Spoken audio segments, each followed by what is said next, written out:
بھئی اپنی نسلوں کو کچھ خیرات دے جائیں.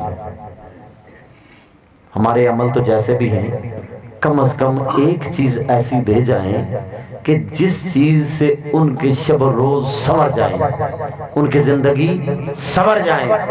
جس گھر میں حضور کا نام لیا جاتا ہو نا، وہ بچے سرکار کا نام لیں گے. اور یہ سارا نظام اس لیے ہے کہ جو امت دین سے دور ہے اور ذات مصطفیٰ سے دور ہے، انہیں اکٹھا کرنا ہے، سرکار کے قریب کرنا ہے. تو جب سرکار کے قریب ہوں گے تو یہ تو ہو نہیں سکتا کہ سرکار آپ کو دور رکھیں. وہ تو ہیں ہی قریب، دور تو ہم ہی ہوئے. نہ رب دور ہے، نہ اس کا حبیب دور ہے. بندہ ہی اپنے آپ کو دور سمجھتا ہے نا.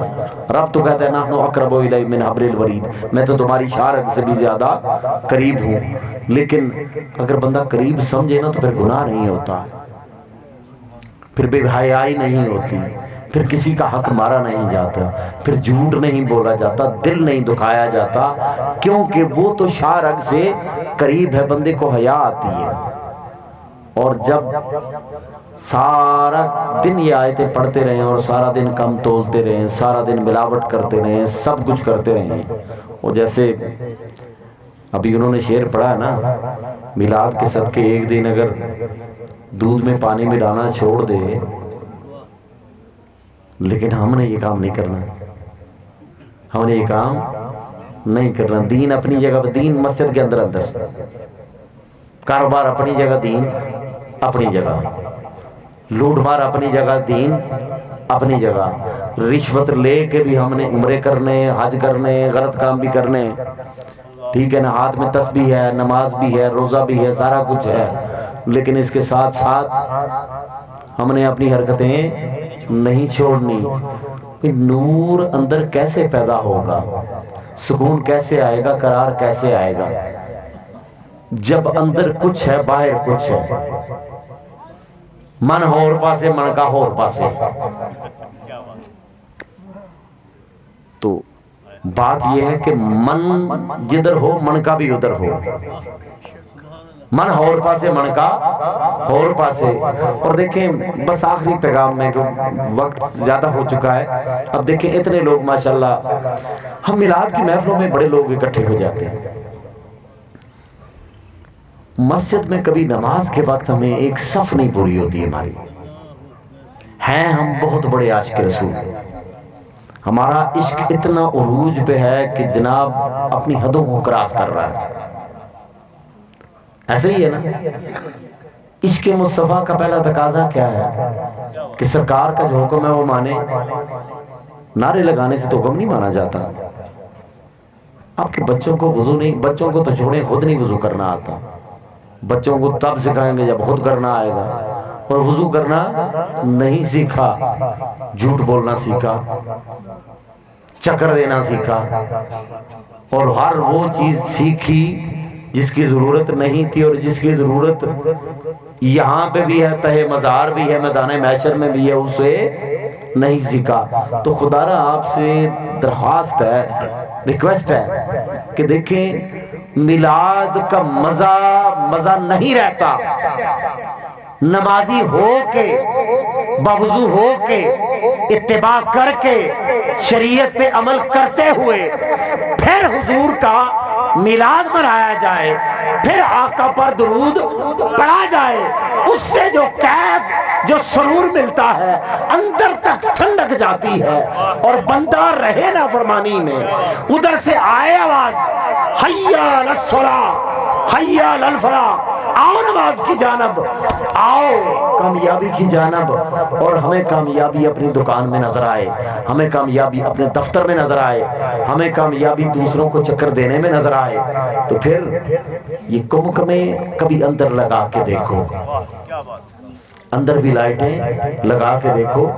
خدا را بنا نماز کے یقین کریں، یہ جو مرضی چلا کر لیں، جو مرضی کر لیں، باطنی دنیا روشن اس بندے کی ہوتی ہی نہیں ہے. اللہ کے قریب جانے کا ایک ہی شارٹ کٹ راستہ ہے نماز کا. نماز کو چھوڑ کے نا جتنے مرضی چلے کر لے، 5000 دانے والی تسبیح پھیرنا شروع کر دیں، یہ کر لیں وہ کر دیں، کچھ نہیں ہو سکتا۔ اور جو خیرات نماز میں ملتی ہے نا، خاص کر اکیلے جب کبھی بندہ پڑھ رہا ہو،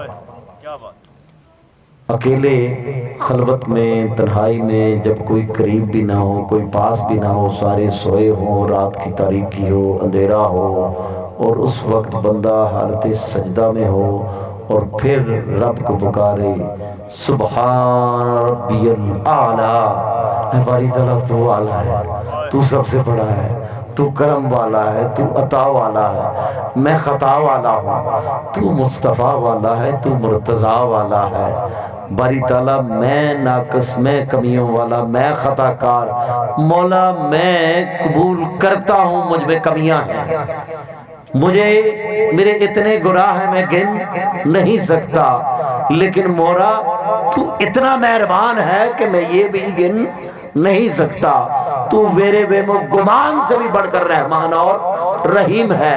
اب چونکہ مجھے بتایا یہی گیا ہے، تعارف ہی یہ گنا الرحمن الرحیم، تو مولا صفات تو ساری تیرے ہیں، لیکن میں تو رحمان اور رحیم سمجھ کے آیا ہوں۔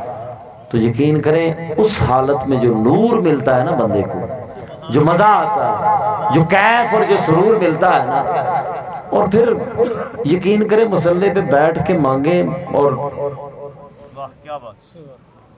میرا نہیں خیال کہ مایوس نہیں ہوتا بندہ، ہم ہی ادھر کو توجہ نہیں کرتے، اور جس دن توجہ جس بندے کی ہو جاتی ہے نا ادھر، وہ پھر بے نیاز ہو جاتا ہے دنیا سے، کیونکہ بے نیاز سے جب بندہ جڑتا ہے تو بے نیازی آ جاتی ہے۔ سمد سے جب جڑتا ہے نا بندہ، شان سمدیت کا فیض پاتا ہے، احد سے جڑتا ہے تو پھر بے حد سے جب بندہ جڑتا ہے تو اس کی جولی میں بے حد کا فیض آتا ہے، اور بے حد کا جب فیض آتا ہے تو پھر اندر سے تاریکیاں ختم ہوتی ہیں، پھر اللہ کا نور آتا ہے، اور جب اللہ کا نور آتا ہے نا تو پھر جہاں پر بیٹھتا ہے میلہ لگ جاتا ہے، یہ پتہ اسے بھی نہیں ہوتا کہ ہو کیا رہا ہے، اور یہ پتہ بیٹھنے والوں کو بھی نہیں ہوتا کہ ہو کیا رہا ہے۔ تو گزارش یہ ہے کہ کم از کم اخلاق حسنہ کو اپنائیں، نماز تک پہلے جائیں، پھر نماز آگے جہاں پر آپ کو لے کر جائے گی، یار یہ کوئی عام چیز ہوتی تو معراج شریف میں سرکار گئے تھے تو کوئی اس سے اعلیٰ چیز ملتی، اگر اس سے اعلیٰ چیز ہوتی نا تو پھر معراج شریف میں اس سے اعلیٰ تحفہ ملتا۔ اس کا مطلب ہے کہ اللہ کی بارگاہ میں پہنچنے کے لیے اس سے اعلیٰ چیز اور کوئی نہیں ہے، تو اعلیٰ چیز کو چھوڑ کر، فرائض کو چھوڑ کر، واجبات کو چھوڑ کر، سنتوں کو چھوڑ کر مستحبات کے پیچھے پڑ جانا اور ہاتھ دھو کے پڑ جانا، جیسے وہ پڑھ رہے تھے کہ یار وہ مولا علی کا تو نام ہی اتنا بابرکت ہے اور اتنا نشہ ہے اس میں، چرس پینے کی حاجت نہیں رہتی بندے کو۔ بڑا پیارا میں مفہوم ہی میں نے سنا ہے، انہوں نے ماشاءاللہ اللہ اور برکتیں دے انہیں، تو میں حقیقت بیان کر رہا ہوں کہ دیکھیں جن کے نام میں اتنا نشہ ہے، قربت کے اس مقام پر ہیں، بھئی ان کا نام آپ لیتے ہیں اور بے وضو لیتے ہیں اور بدبودار منہ سے لیتے ہیں کہ آپ کے قریب کوئی کھڑا نہ ہو سکے، اور نام آپ مولا علی کا لیں اور نام ان کا لیں جنہیں مولا سرکار نے بنایا ہو، اور آپ بے وضو ہو، آپ کے قریب کو کھڑا نہ ہو سکے، کیوں بدنام کرتے ہو اس پاک نام کو؟ اللہ تعالیٰ آپ کا آنا قبول فرمائے، وآخر دعوانا الحمدللہ رب العالمین۔